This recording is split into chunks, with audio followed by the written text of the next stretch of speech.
My name is Michael Torres, and I spent 23 years as a police officer in different cities across the United States. I've responded to hundreds of 911 calls, from domestic disputes to shootings. But there are three calls, 3 nights that marked my career in a way that no amount of training could have prepared me for. These are calls that made me question everything I believed about reality. Calls that make me check the locks on my house twice before going to sleep. Calls that prove there are things in this world that the police are not equipped to handle. I'm going to tell you these 3 stories, and I swear on everything that is sacred that every word is true. Story 1. The call of Pinewood Drive, Asheville, North Carolina, November 3rd, 2019. Call type, disturbing the peace, trespassing. It was 11:47 p.m. when the radio crackled with the call. I was patrolling the northern sector of Asheville, a quiet residential area where nothing more serious than a dog barking too loudly rarely happened. Unit 12, we have a call at 4738 Pinewood Drive. Homeowner reports an unknown man aggressively banging on the door and refusing to leave. Caller says the individual claims to live at the residence. I confirmed the call and headed to the address. It was one of those damp autumn nights where the fog starts to rise from the asphalt and you can barely see 50 meters ahead with your headlights. The kind of night that leaves everything with a heavy, almost oppressive atmosphere. When I arrived at Pinewood Drive, the street was completely silent. Old wooden houses from the 1950s, most with their lights off. The address was a small, well-maintained house with a front porch and a pale yellow light above the door. There was no one on the balcony when I stopped the car.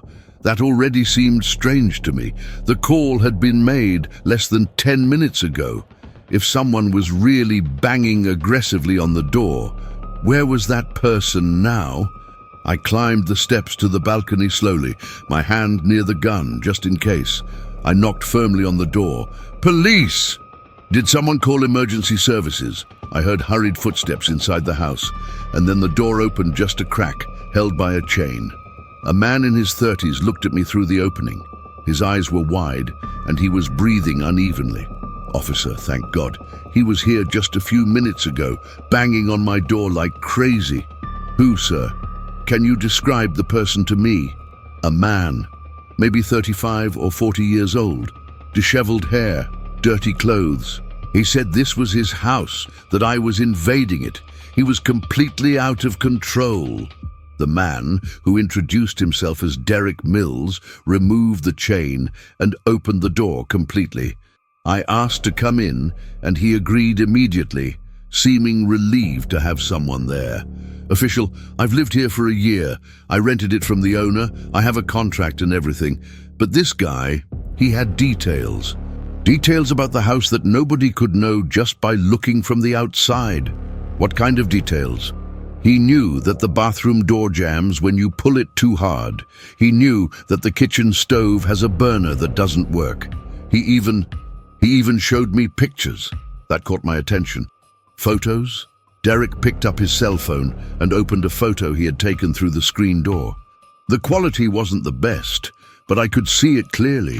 It was a picture of a man sitting on the sofa in this very room where we were now. A dark green sofa that I could see just a few feet away from me. He had several photos, officially, of him cooking in that kitchen, of him sleeping in that room over there. Photos with other people, as if he had thrown parties here. I asked the routine questions. Derek had just arrived home from work around 11:15 p.m. That's when the banging on the door began. He didn't open it completely, just ajar with the chain, and the man started yelling that this was his house. And where is he now? I asked. I said I was going to call the police, and he just stopped yelling. He got quiet, and then he said, "Okay, I'll wait out here," and he disappeared. I couldn't see where he went. I asked Derek to stay inside while I patrolled the property. I went down the porch steps and turned on my flashlight. The front yard was empty. I walked around the house along the right side, illuminating every corner, every bush. Nothing. I arrived in the backyard. It was a small space with a wooden fence about 180 meters high. The grass was wet with dew, and that's when I saw it. Footprints. Wet footprints in the grass led from the back fence to the back door of the house, as if someone had jumped the fence and walked there. But the back door was locked from the inside. Derek had confirmed this. I followed the footprints with my flashlight. They led straight to the door and stopped. They simply stopped there. There were no footprints going back. There were no footprints going anywhere else. It was as if the person had simply vanished upon touching the door. I felt a chill run down my spine. I'd been a police officer for 11 years, and I'd never seen anything like it. I went back to the front of the house and knocked on the door again. Derek opened it quickly. "Did you find anything?" "Officer, I didn't find anyone. But, Mr. Mills, have you ever had any strange problems in this house before? Unexplained noises, objects moving on their own?" He hesitated, and in that hesitation, I knew the answer. Sometimes I hear footsteps upstairs, but I always thought it was just the house being old, you know. And there was one time I woke up in the middle of the night and swore I saw someone standing in the hallway. But when I turned on the light, there was no one there. Did you speak with the owner about the history of this house? Not much. He just said it was rented before me, and that the previous tenants had stayed here for 3 years. I wrote down the owner's name and promised I would investigate. I instructed Derek to keep all doors and windows locked and to call immediately if the man returned. As I walked back to the vehicle, I couldn't stop thinking about the footprints that had simply vanished. The next day, I called the owner. What he told me chilled me to the bone. "Official, I didn't rent this house immediately after the last tenants left. In fact, it was vacant for almost 6 months. Why?" There was a long pause. "Because the previous tenant, he died inside the house. Heart attack. He lived alone, so they only discovered it 3 days later when the neighbors smelled something. That was in July 2018. My stomach churned. What was he like? White man, around 40 years old, brown hair. He was somewhat sloppy about his appearance. He lived as a freelancer, working from home. He didn't have much of a social life. I asked him to send me a photo if he had any of the contract documents. He said he would look for them and got back to me about 2 hours later. When I opened the email and saw the photo of my driver's license attached to the old rental agreement, my blood ran cold. It was him. It was exactly the man from the photo Derek had taken through the screen door. The man who knocked on the door claiming it was his house. The man who died inside that house more than a year earlier. I didn't say anything to Derek. I just recommended that he consider breaking the contract and moving out. I said there was a complicated history with the property. He moved 2 weeks later. The house became empty again, and from what I've heard, it remains empty to this day. No real estate agent can rent or sell it. People who visit say they feel a suffocating presence. They say they hear knocking on the doors in the middle of the night. And sometimes, when I patrol Pinewood Drive late at night, I swear I see a silhouette standing on the porch of that house, observing, waiting, wanting to go back home. That was the first time I knew, with absolute certainty, that there is something beyond what we can see. But it wasn't the last. Let me tell you about the second call. This one happened a year later, on a stormy night in Oregon. A call that started as a welfare check and ended with something no police procedure manual could have prepared me for. Story 2. The call of the Timber Creek Forest Bend, Oregon, October 17th, 2020. Call type, welfare check, missing person. I had moved to Bend, Oregon, a few months earlier, seeking a fresh start after the incident in Asheville. I thought changing states would help me forget what I had seen. I was wrong. It was a violent, stormy night. The kind of storm that knocks out the power and turns roads into rivers. I was about to end my shift. It was almost 2 a.m. when the radio crackled. Unit 7, we have a requested welfare check. 1847 Timber Creek Road. Neighbor reports not seeing the resident for 3 days. and the house lights have been on continuously for 2 days. No answer to the phone or doorbell. Timber Creek Road was on the outskirts of Bend, a semi-rural area surrounded by dense pine forests. The road leading there was narrow and winding, and with the torrential rain, I could barely see the center line. When I finally arrived at the address, it was almost 3 a.m. The house was a 2-story wooden structure, isolated, with the nearest property at least 400 meters away. All the lights were on, just as the neighbor had said. Each window shone brightly against the darkness of the surrounding forest. Something about it immediately bothered me. It wasn't normal. It seemed like a trap, as if the house was calling me. I stopped the car and grabbed my flashlight and radio. The rain hammered against my cap as I climbed the porch steps. I banged on the door hard. "Bend Police, Ms. Mitchell. We have a welfare check request." No response. I hit it again, louder this time. "Mrs. Mitchell, I need to confirm that you are all right. I will need to go inside if there is no response." Absolute silence, except for the rain pattering on the roof. I tried the doorknob. The door was unlocked. That wasn't a good sign. It never is. I pushed the door open slowly, my hand on my gun holster. "Police department, I'm coming in." The inside of the house was unusually hot. The heater was on full blast, and the air was thick, almost difficult to breathe. The living room was immaculate, furniture in order, magazines stacked on the coffee table, everything perfectly tidy. But there was a smell, subtle but unmistakable. It wasn't the smell of decay. I knew that smell very well. It was something different, a sweet, chemical smell like overburned scented candles. "Mrs. Mitchell." I walked across the room toward the kitchen. The table was set for dinner. 2 plates, 2 glasses, cutlery perfectly aligned. But the food was untouched, covered in mold. It had been there for days. This was getting stranger and stranger. Who sets the table and then simply disappears? I went up the stairs, calling out the whole time. The second-floor hallway had 4 doors. 3 were open, 2 empty bedrooms and a bathroom. The 4th door, at the end of the hallway, was locked. A line of light shone from beneath her. "Mrs. Mitchell, I'll open the door." I turned the doorknob slowly.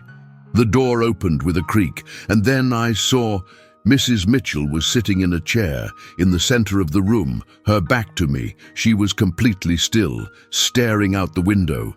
The rain beat against the glass outside, creating dancing shadows on the wall. Mrs. Mitchell.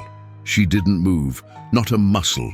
I walked slowly around the chair, my heart racing, and when I finally saw her face, my blood ran cold. Her eyes were open, wide open, staring blankly into space. But there was no life in them. She was dead, probably for days, but she was sitting, perfectly upright, as if someone had positioned her there. I grabbed my radio immediately. "Central, Unit 7, I need a forensics team and the medical examiner at 1847 Timber Creek Road. We have a confirmed fatality." That's when I heard it, a sound coming from downstairs. Steps. Someone was walking through the living room. My hand went straight for the gun. I descended the stairs as quietly as possible, my blood pounding in my ears.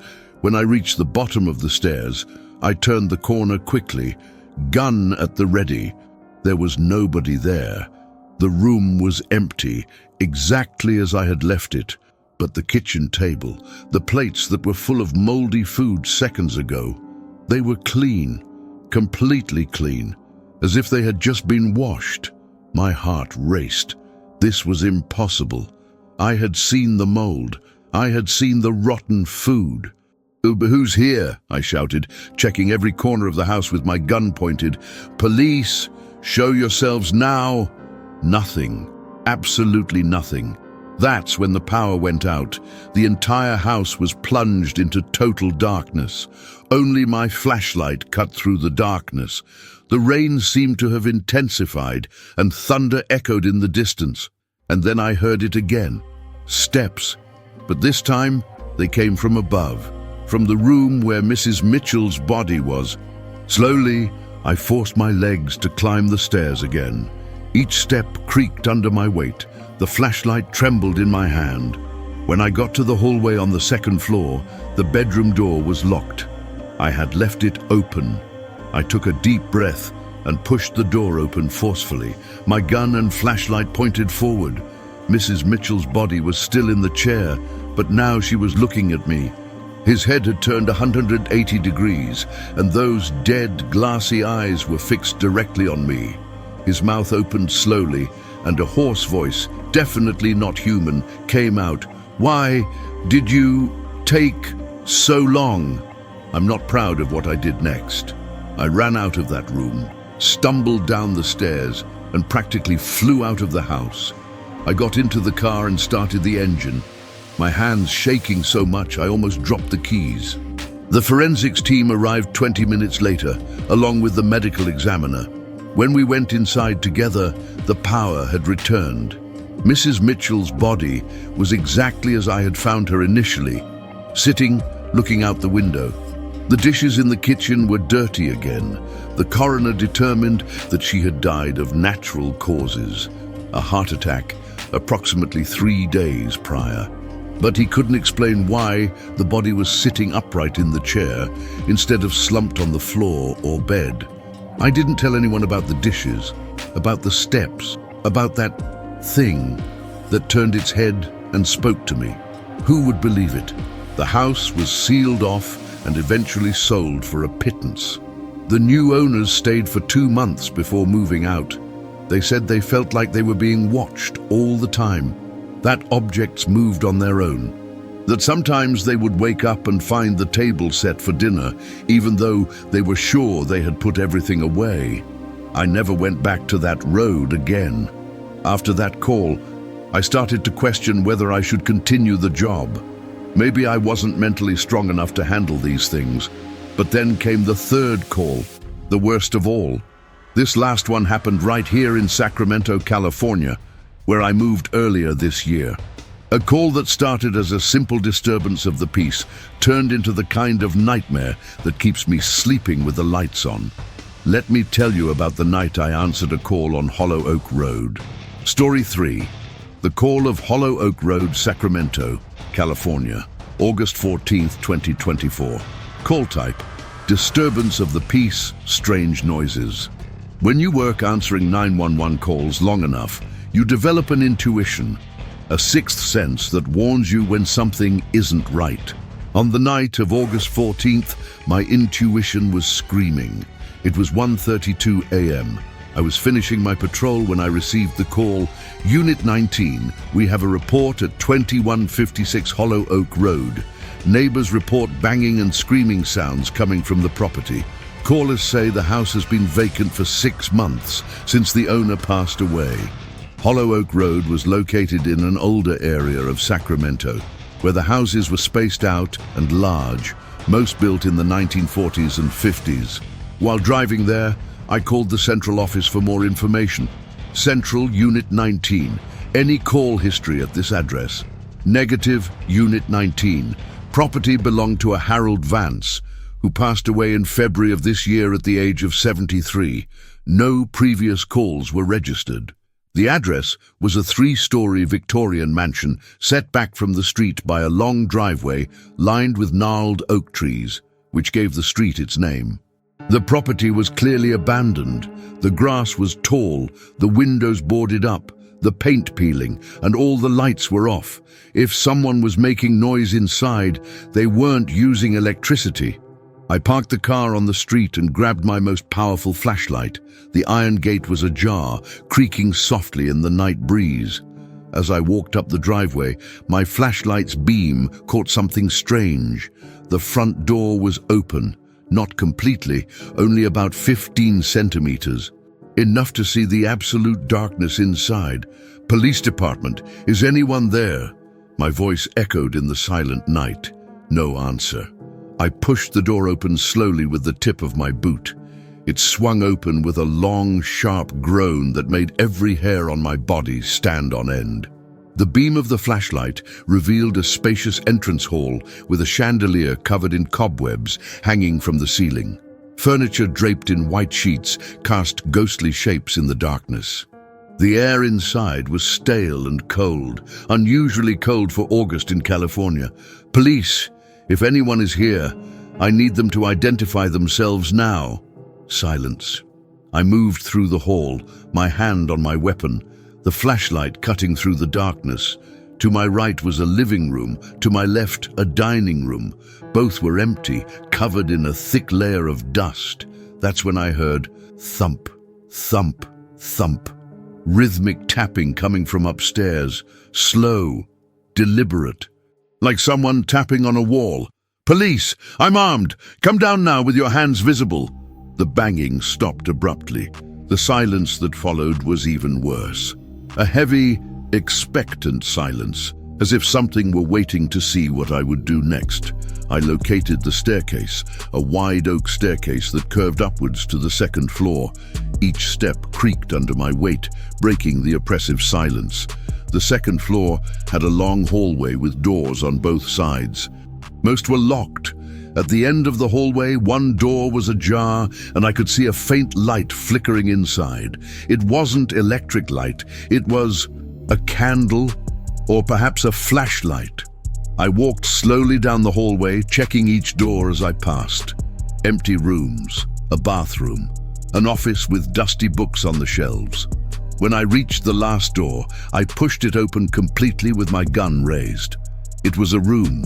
There was a chair in the center, facing the window. And in the chair, a seated figure. "Police, hands where I can see them, stand up slowly." The figure did not move. I slowly walked around until I was facing her, my heart pounding in my chest. It was a mannequin, an old sewing mannequin, the kind with a wooden base and a fabric torso. But someone had put a wig on it and drawn a face, a smiling, distorted face that seemed to be watching me, even without real eyes. What the hell? Wham! The door behind me slammed shut. I spun instantly, gun pointed, my heart pounding in my throat. Nobody was there. I ran to the door and tried to open it. It was locked from the outside. I was trapped inside the room. "Central Unit 19, I need immediate backup at 2156 Hollow Oak Road. I'm trapped on the second floor. Possible intruder on the property." The radio crackled with static, but no response came. "Central, are you copying me?" I repeat, I need a backup now. Static only. And then the beating started again. Thump, thump, thump. But now they were coming from inside the room, from the walls, from the ceiling, as if something were moving between the walls, banging as it circled around me. The temperature dropped drastically. My breath began to come out in visible clouds. I tried desperately to open the window. It was painted on the inside, completely sealed. It didn't even budge when I pulled with all my might. The beats grew louder, faster, more urgent. Thump, thump, thump, thump, thump. The house itself seemed to pulse with the sound. The walls vibrated. The floor trembled beneath my feet. And then, absolute silence.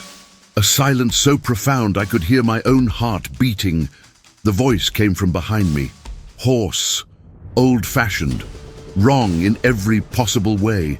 "Why did you enter my house?" I spun around violently. The mannequin was still sitting in the chair, but its head was turned towards me now. That smiling, drawn face seemed to have gained depth, dimension, and the eyes were real now.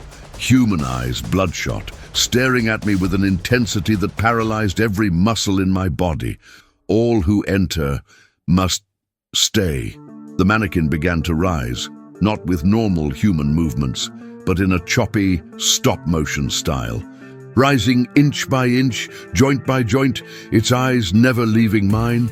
I did the only thing my terrified mind could process. I shot at the locked door. 3 shots rang out, the sound deafening in the confined space. The door shattered into splinters of wood.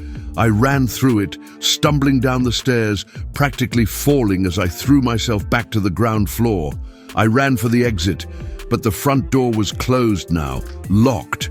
"No! No! Open up!" I kicked the door with all my might, once, twice. On the third time, it swung open and I fell onto the porch. The night breeze hitting me like a blessing, I ran back to the car without looking back, jumped inside and sped off down Hollow Oak Road. The backup arrived 10 minutes later. When we returned together, the front door was closed again, locked from the inside. There were no signs of forced entry except for the bullet holes in the second floor door. There was no mannequin, there was no chair, the room was completely empty. "Torres, are you sure you saw anyone here?" my sergeant asked, looking at me with concern. "Because there's nothing here, not even footprints in the dust, nothing." How could I explain it? How could I tell him that I saw a mannequin come to life, that I heard a voice that wasn't human, that something inside that house wanted me there, trapped forever? In the official report, I wrote that I responded to a disturbance, found nothing suspicious, and the shots were accidental during the inspection. Nobody questioned it much. But 3 days later, I found something that made me question everything again. The obituary of Harold Vance, the deceased owner. He died inside that house, alone. He wasn't found for 2 weeks, due to death. Found, sitting in a chair in a second-floor bedroom. Cause undetermined. Investigation concluded there was no foul play, and there was a picture of him in the obituary. The face was exactly the face that someone had drawn on the mannequin. The house on Hollow Oak Road remains empty. 3 attempts have been made to sell it, but no sale has gone through. Visitors report feelings of panic, an inexplicable chill, and the overwhelming sensation of being watched. A real estate agent who had the key disappeared for 3 hours inside the house during a visit. When the police finally got in, they found him sitting on the floor of the second-floor bedroom, staring blankly at the wall, muttering, "He wants me to stay. He wants everyone to stay." He never went back to work. These are the 3 calls that changed everything for me. I used to believe that the world operated on facts, evidence, logic. But there are things in this world, places, presences, that don't care about our rules, that exist in the spaces between what is alive and what is dead. And the worst part is knowing that at any moment the radio could crackle with another address, another call, another door that I'll have to open without knowing what's waiting on the other side, because the work continues, the calls keep coming. And next time, maybe I'll be the one who doesn't come back.